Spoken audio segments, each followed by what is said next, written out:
बेटा राम, बेटा राम, राम उठो राम। हाँ हाँ, आप कौन हो? मैं मोहनदास करमचंद गांधी हूँ। मोहनदास करमचंद गांधी अर्थात महात्मा गांधी?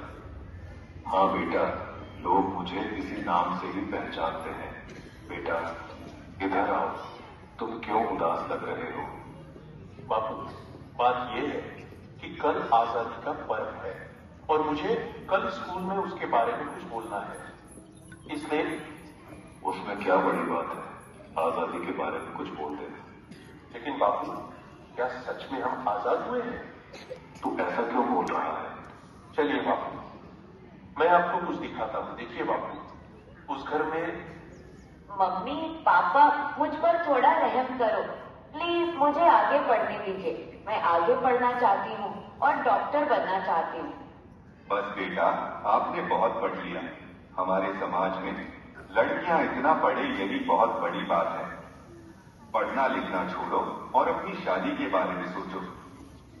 क्या मुझे पढ़ने लिखने की और मेरे सपने पूरे करने की भी आजादी नहीं मिलेगी? आइए बापू, उस घर में भी देखते हैं। मेहरबानी करके आप यह व्यसन छोड़ दो और घर में भी ध्यान दिया करो। अब हमारे घर में खाने के लिए अनाज का दाना भी नहीं है। वह सब कुछ मुझे नहीं पता, बस मुझे पैसे दो। मेरा शरीर काम रहा है और दिमाग काम नहीं कर रहा है। अब जल्दी पैसे दो, मुझे देर हो रही है। नहीं, यह पैसे मैं नहीं दूंगी। ये तो बच्चों की किताबें लेने के लिए रखे हैं। चुपचाप मुझे पैसे दो और यहाँ से हटो, मुझे जाने दो। हे ईश्वर, मेरे पति की इस व्यसन की आदत से मुझे कब आजादी मिलेगी? बापू, और आगे चलिए, मैं आपको एक रिश्वतखोर अधिकारी बताता हूँ। साहब, कई दिनों से मैं आपकी ऑफिस के चक्कर लगा रहा हूँ। अब तो मेहरबानी करके मेरा काम कर दीजिए। अरे भाई, कितनी बार बोलूं तुझे, तेरा काम बहुत कठिन है और बड़े साहब मना कर रहे हैं। तुझे जो समझाया है ऐसे करो ना भाई। लेकिन साहब, मेरे सभी कागज ठीक है और मैं अपना हक पाने का हकदार हूँ, तो मैं रिश्वत क्यों दूं? अब तो सत्यवादी हरिश्चंद्र बनकर तुम्हारी सब फाइलों को लेकर इधर उधर फिरते रहो। जाओ, तुम्हारा काम नहीं होगा। हे ईश्वर, हमारे जैसे ईमानदार लोगों को ऐसे रिश्वतखोर अधिकारियों से कब आजादी मिलेगी? चलो बापू आगे। अरे भैया, ठीक से तोल माफ किया करो। गेहूं और चावल तो मिले, पर दूसरी चीज कहां पर है?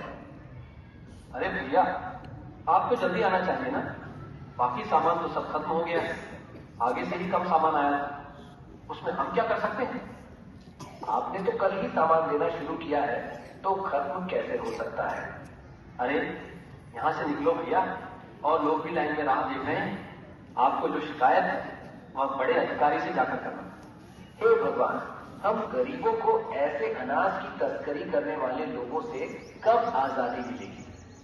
देखा ना बापू आपने, क्या आपको लग रहा है कि सच में हमारा देश आजाद हुआ है? आज के समय में भी लड़कियों को पढ़ने की आजादी नहीं है। आज के समय में बहुत सारे लोग व्यसन के अधीन होकर अपने घर की जिम्मेदारी को भूल रहे हैं।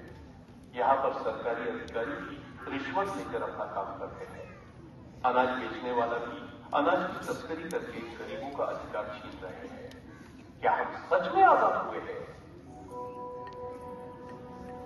हमें देखनी है आजादी हर हाल में, हमें देखनी है, हमें देखनी है आजादी।